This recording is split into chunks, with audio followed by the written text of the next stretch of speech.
আসসালামু আলাইকুম রহমতুল্লাহ বারাকাতুহু। প্রিয় দর্শক, আজ 30শে মুহররম শনিবার। এই মুহররম মাস বিদায় লগ্নে আপনি যদি একটি আমল মাত্র 3 বার করতে পারেন, তাহলে আল্লাহ তাআলা আপনার পাহাড় পরিমাণ ঋণও পরিশোধ করিয়ে দিবে। এরপরে আমি আপনাকে আরও 2টি আমলের কথা বলবো। এই আমলের মাধ্যমে আল্লাহ তাআলা আপনার রিজিকের অভাব দূর করবে এবং আল্লাহ তাআলার কাছে আপনি যা চাবেন আল্লাহ তাআলা আপনাকে তাই দিয়ে দেবে। প্রিয় দর্শক, আপনারা হতাশা হয়ে আছেন যে মুহররম মাস চলে যাচ্ছে, কিন্তু আমাদের আশাগুলো এখনও রয়েই গেছে। প্রিয় দর্শক, ইনশাআল্লাহ আপনি এই ভিডিওটা পরিপূর্ণ দেখেন। আশা করি আপনার আশাগুলো অবশ্যই পরিপূর্ণ হবে। প্রিয় দর্শক, তো এই মুহররম মাস অত্যন্ত গুরুত্বপূর্ণ মাস। নবীজি সাল্লাল্লাহু আলাইহি ওয়াসাল্লাম এই মাসকে বলেছেন শাহরুল্লাহ, আল্লাহ তাআলার মাস। এই আল্লাহ তাআলার মাসেই যদি আপনি আপনার মনের আশাগুলো পরিপূর্ণ না করতে পারেন, আল্লাহ তাআলার কাছে চেয়ে না নিতে পারেন, তাহলে আর কখন নেবেন? প্রিয় দর্শক, এই মুহররম মাস শেষ লগ্নে আপনি আজকে আমি যে আমলগুলোর কথা বলবো, যে নিয়মে বলবো, একটু আমল করে দেখেন। আশা করি আপনার মনের আশাগুলো আল্লাহ তাআলা পুরা করবে। প্রিয় দর্শক, আপনার মনের আশা পুরা হওয়ার জন্য, আপনার কাঙ্ক্ষিত বস্তু পাওয়ার জন্য, আপনার বিভিন্ন ঝামেলা থেকে উদ্ধার হওয়ার জন্য অবশ্যই আপনাকে গুনাহ থেকে মুক্ত হতে হবে। প্রিয় দর্শক, আমি প্রায় ভিডিওতেই বলে থাকি যে আপনি গুনাহও করে যাবেন, আবার আল্লাহ তাআলা আপনার দোয়াও কবুল করবে। কখনো না। নবীজি সাল্লাল্লাহু আলাইহি ওয়াসাল্লাম হাদিসের মধ্যে বলেছেন যে ওই ব্যক্তির দোয়া কবুল হবে না, তার চাহাত পূর্ণ হবে না, তার দোয়া আল্লাহ তাআলার দরবারে পৌঁছবে না, যে ব্যক্তির শরীর এবং খাওয়া দাওয়া হালাল না। তাই প্রিয় দর্শক, 1 নম্বর আপনার দোয়া কবুল হওয়ার জন্য, আপনার কাঙ্ক্ষিত বস্তু পাওয়ার জন্য 1 নম্বর কাজ আপনাকে করতে হবে যে আপনার হালাল রিজিক ভক্ষণ করতে হবে। এরপর আপনার পোশাক পরিচ্ছদও হালাল হতে হবে। প্রিয় দর্শক, আমি আরও কয়েকটি বিষয় বলে দিব যার মাধ্যমে আশা করি যে আপনার দোয়া অবশ্যই কবুল হবে। প্রিয় দর্শক, দোয়া কবুল হওয়ার জন্য অবশ্যই আপনাকে বেশি ইস্তিগফার করতে হবে। আপনার গুনাহগুলো মাফ হতে হবে। প্রিয় দর্শক, তো গুনাহ মাফের জন্য আমি আপনাদেরকে একটি মাত্র ইস্তিগফারের কথা বলবো। এই ইস্তিগফারটা যদি আপনি 3 বার করতে পারেন, তাহলে আপনার পাহাড় পরিমাণও যদি গুনাহ হয়ে থাকে, এরপর আল্লাহ তাআলা ক্ষমা করে দিবে। প্রিয় দর্শক, নবীজি সাল্লাল্লাহু আলাইহি ওয়াসাল্লাম মুস্তাদরাকে হাকিমের একটি হাদিসের মধ্যে নবীজি বলেন, মান ক্বালা আস্তাগফিরুল্লাহাল্লাযী লা ইলাহা ইল্লা হুয়াল হাইয়ুল কাইয়্যুম ওয়া আতুবু ইলাইহি গুফির লাহু যামবুহু ওয়া ইন কানা ফাররা মিনাজ যাহাফ। নবীজি বলেন, যদি কেউ এই ইস্তিগফার আস্তাগফিরুল্লাহাল্লাযী লা ইলাহা ইল্লা হুয়াল হাইয়ুল কাইয়্যুম ওয়া আতুবু ইলাইহি 3 বার পড়ে, ওই ব্যক্তি যুদ্ধের ময়দান থেকে পলায়ন করার মতো যদি গুনাহ করে, এরপরও আল্লাহ তাআলা তাকে ক্ষমা করে দিবে। সুবহানাল্লাহ, আল্লাহু আকবার। প্রিয় দর্শক, তাহলে আপনি যদি যুদ্ধের ময়দান থেকে পলায়ন করার মতো যদি কবিরা গুনাহ করেন, এরপরও ইনশাআল্লাহ আল্লাহ তাআলা আপনাকে ক্ষমা করে দিবে। প্রিয় দর্শক, যদি আপনার গুনাহগুলো ক্ষমাই হয়ে যায়, তাহলে আপনি আল্লাহ তাআলার কাছে যা চাবেন আল্লাহ তাআলা আপনাকে তাই দিয়ে দিবে। প্রিয় দর্শক, আমি প্রায় ভিডিওতে বলে থাকি যে বেশি ইস্তিগফার করবেন। ইস্তিগফারের অনেক ফজিলত আছে। নবীজি সাল্লাল্লাহু আলাইহি ওয়াসাল্লাম নিজেও দৈনিক 100বারের অধিক ইস্তিগফার করতেন, অথচ নবীজির কোনো গুনাহই ছিল না। এখন কথা হলো, তাহলে নবীজি এত ইস্তিগফার কেন করতেন? কারণ ইস্তিগফারের অনেক ফজিলত আছে। অবিরাম বরকতের মাধ্যম হলো ইস্তিগফার। আপনার টাকা পয়সার অভাব দূর করতে পারে ইস্তিগফার। আপনার সংসারের ঝামেলা দূর করতে পারে ইস্তিগফার। আপনার দুশ্চিন্তা, টেনশন থেকে আপনাকে উদ্ধার করতে পারে এই ইস্তিগফার। প্রিয় দর্শক, এটা আমার কথা নয়, নবীজি সাল্লাল্লাহু আলাইহি ওয়াসাল্লাম হাদিসের মধ্যে নিজেই বলেন। আবু দাউদ শরীফের বর্ণনা, হযরতে আব্দুল্লাহ ইবনে আব্বাস রাদিয়াল্লাহু তাআলা আনহু থেকে বর্ণিত, নবীজি বলেন, মান লাজিমাল ইস্তিগফার জাআলাল্লাহু লাহু মিন কুল্লি দিকিন মাখরাজা ওয়া মিন কুল্লি হাম্মিন ফারাজা ওয়া ইয়ারযুকুহু মিন হাইসু লা ইয়াহতাসিব। নবীজি বলেন, যদি কেউ ইস্তিগফার নিয়মিত করতে পারে, মান লাজিমাল ইস্তিগফার, যে ব্যক্তি নিয়মিত ইস্তিগফার করবে, জাআলাল্লাহু লাহু মিন কুল্লি দিকিন মাখরাজা, আল্লাহ তাআলা তাকে সমস্ত বিপদ থেকে উদ্ধার করবেন, অমিন কুল্লি হাম্মিন ফারাজা, এবং সমস্ত দুশ্চিন্তা থেকে উদ্ধার করবেন, ওয়ারযুকুহু মিন হাইসু লা ইয়াহতাসিব, এবং তাকে এমন স্থান থেকে রিজিকের ব্যবস্থা করবেন যে সে কল্পনাও করতে পারবে না। সুবহানাল্লাহ, আল্লাহু আকবার। প্রিয় দর্শক, তাহলে আপনি যদি নিয়মিত ইস্তেগফার করতেই পারেন তাহলে এগুলো অবশ্যই অবশ্যই পাবেন। প্রিয় দর্শক, শুধু যে হাদিসের মধ্যে বলা হয়েছে এমন না, মহান আল্লাহ তাআলা কোরআনের মধ্যেও বলেছেন। আমি আপনাকে আয়াতটা শোনাচ্ছি।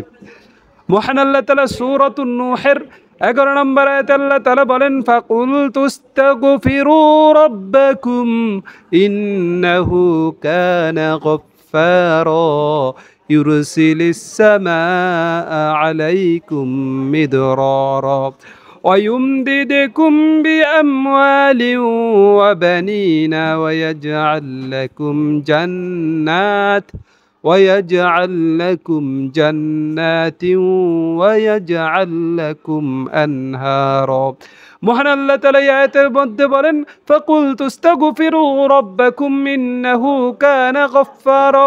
নবী হে, আপনি আপনার উম্মতদেরকে বলেন যে তোমরা ইস্তেগফার করতে পারো, ইস্তেগফার করতে থাকো, তাহলে 1 নম্বরে আল্লাহ তাআলা তোমাদের সমস্ত গুনাহগুলো ক্ষমা করে দিবে। সুবহানাল্লাহ। ইউরসিলিস সামাআ আলাইকুম মিদরারা, তিনি তোমাদের উপর মুষলধারে বৃষ্টি বর্ষণ করবেন। যদি তোমাদের বৃষ্টির প্রয়োজন হয়, পানির প্রয়োজন হয়, যদি বেশি বেশি ইস্তেগফার করতে থাকো তাহলে আল্লাহ তাআলা তোমাদের উপরে বৃষ্টি বর্ষণ করবেন। ওয়ায়ুমদিদকুম বিআমওয়ালিন ওয়া বানিন, তিনি তোমাদেরকে সম্পদ দিবেন এবং দিবেন সন্তান সন্ততি। ওয়ায়াজআল লাকুম জান্নাতিন ওয়ায়াজআল লাকুম আনহারা, এবং তিনি তোমাদের বাগ বাগিচা এবং বাড়ির প্রয়োজন থাকলে, জাগার প্রয়োজন থাকলে জাগারও ব্যবস্থা করে দিবেন। সুবহানাল্লাহ, আল্লাহু আকবার। প্রিয় দর্শক, এখানে সন্দেহের কোনো কারণই নেই।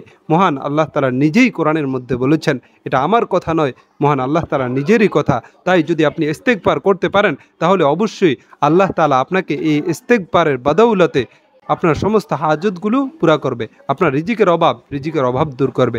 আপনার যদি সন্তান না হয়, ইনশাআল্লাহ নিয়মিত ইস্তেগফার করেন তাহলে আল্লাহ তাআলা অবশ্যই অবশ্যই সন্তান দান করবে। প্রিয় দর্শক, এই আমলগুলো করে দেখেন, অবশ্যই অবশ্যই আপনার মনের হাজতগুলো পুরা করবে।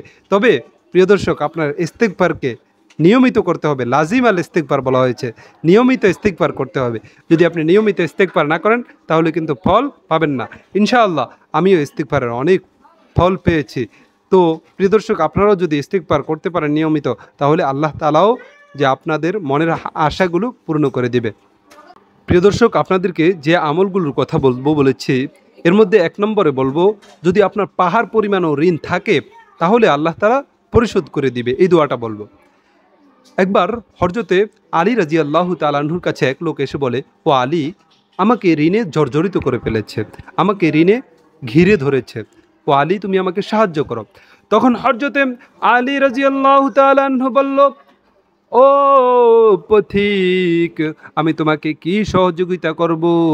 তবে আমি তোমাকে এমন একটি দোয়া শিখিয়ে দেই যা নবীজি সাল্লাল্লাহু আলাইহি ওয়াসাল্লাম আমাকে শিক্ষা দিয়েছে। তুমি যদি সকল সন্ধ্যায় এই দোয়াটি 3 বার করে পড়তে থাকো তাহলে আল্লাহ তাআলা তোমার পাহাড় পরিমাণ ঋণ পরিশোধ করিয়ে দিবে। সুবহানাল্লাহ, আল্লাহু আকবার। প্রিয় দর্শক, এই আমলটি আপনি সকাল সন্ধ্যা 3 বার করতে হবে। আমলটি হলো, আল্লাহুম্মা কফিনি বিহালালিকা আন হারামিক ওয়াগনিনি বিফদলিকা আম্মান সিওয়াক। আল্লাহুম্মা কফিনি বিহালালিকা আন হারামিক ওয়াগনিনি বিফদলিকা আম্মান সিওয়াক। আল্লাহুম্মা কফিনি বিহালালিকা আন হারামিক ওয়াগনিনি বিফদলিকা আম্মান সিওয়াক। প্রিয় দর্শক, তাহলে আপনাকে এই আমলটি সকাল সন্ধ্যা 3 বার করে করতে হবে। তাহলে ইনশাআল্লাহ আল্লাহ তাআলা আপনার পাহাড় পরিমাণ ঋণও পরিশোধ করিয়ে দিবে। প্রিয় দর্শক, এরপরে আমি আপনাকে আরেকটি আমলের কথা বলছি। তাহলে আপনি সকাল সন্ধ্যা চেষ্টা করবেন যে এই ছোট্ট আমলটি 100 বার করার জন্য। প্রিয় দর্শক, এটা হলো আল্লাহ তাআলার সিফাতি নামের অন্তর্ভুক্ত। নবীজি সাল্লাল্লাহু আলাইহি ওয়াসাল্লাম একটি হাদিসের মধ্যে বলেছেন, যদি কারো রিজিকের অভাব হয়, টাকা পয়সার অভাব হয়, তাহলে যদি সে ইয়া রজ্জাকু ইয়া রজ্জাকু ইয়া রজ্জাকু এই নামটি জপে তাহলে আল্লাহ তাআলা তাকে রিজিকের ব্যবস্থা করবেন। প্রিয় দর্শক, তাই আপনারাও প্রতিদিন সকাল সন্ধ্যা 100 বার করে ইয়া রজ্জাকু ইয়া রজ্জাকু ইয়া রজ্জাকু এই নামটা জপবেন। প্রিয় দর্শক, তাহলেই দেখবেন ধীরে ধীরে আল্লাহ তাআলা আপনার ঋণগুলো পরিশোধ করিয়ে দিচ্ছেন। প্রিয় দর্শক, তো আপনাদেরকে আমি আরেকটা দোয়ার কথা বলছি, যেই দোয়াটা পড়লে আল্লাহ তাআলা আপনার জন্য আসমানের দরজাগুলো খুলে দেবেন। ওই সময় আপনি আল্লাহ তাআলার কাছে যা চাবেন আল্লাহ তাআলা আপনাকে তাই দিয়ে দিবে। একদিন নবীজি সাল্লাল্লাহু আলাইহি ওয়াসাল্লাম সাহাবাদের মাঝে বসা, এমন সময় এক সাহাবী বলে উঠল, আল্লাহু আকবার কাবীরা, আলহামদুলিল্লাহি কাসীরা, ওয়া সুবহানাল্লাহি বুকরাতাও ওয়া আসীলা। তখন নবীজি সাল্লাল্লাহু আলাইহি ওয়াসাল্লাম বলল, এই দোয়াটি কে পড়লো? এক সাহাবী দাঁড়িয়ে বলল, গো আল্লাহর নবী, আমি পড়লাম। নবীজি সাল্লাল্লাহু আলাইহি ওয়াসাল্লাম বললেন যে আমি দেখেছি আল্লাহ তাআলা আসমানের দরজাগুলো খুলে দিয়েছে এবং তোমার উপরে অবিরাম রহমতের ধারা বর্ষিত হওয়া শুরু হয়েছে। সুবহানাল্লাহ, আল্লাহু আকবার। প্রিয় দর্শক, তাই এই দোয়াটিও আপনি মাঝে মাঝে পড়ার চেষ্টা করবেন। বিশেষভাবে আপনি আল্লাহ তাআলার কাছে চাওয়ার পূর্বে, দোয়া করার পূর্বে এই দোয়াটি পড়ে নেবেন, তাহলেই আশা করি আল্লাহ তাআলা আপনার মনের আশাগুলো পুরা করবে। তো আল্লাহ তাআলা আমাদেরকে যে আমলগুলোর কথা বলেছি, এই আমলগুলো করে আল্লাহ তাআলার কাছে আমাদের প্রয়োজনীয় হাজতগুলো চেয়ে নেওয়ার তৌফিক দান করেন। আমিন।